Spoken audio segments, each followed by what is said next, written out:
কোনো কিছু খাওয়ার আগে বিসমিল্লাহ বলে খেতে হয়, ইংরেজিতে কি বলবো?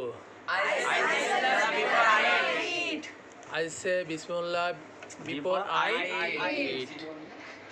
কোনো কিছু সুন্দর বা ভালো দেখলে ইংলিশে কি বলতে হয়? সে সুবহানাল্লাহ হোয়েন সি বিউটিফুল। যখন কোনো কিছু সুন্দর দেখি তখন আমরা সুবহানাল্লাহ বলি। আমি আল্লাহ এবং তার নবীকে ভালোবাসি। I love Allah and His Messenger. নামাজ হলো সাফল্যের চাবিকাঠি।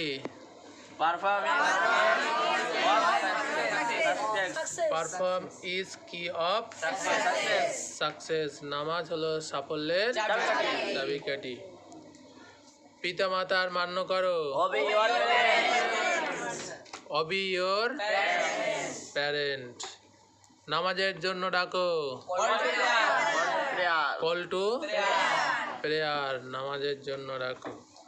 মুহাম্মদ সাল্লাল্লাহু আলাইহি সাল্লাম আমাদের নবী। মুহাম্মদ সাল্লাল্লাহু আলাইহি সাল্লাম ইজ মাই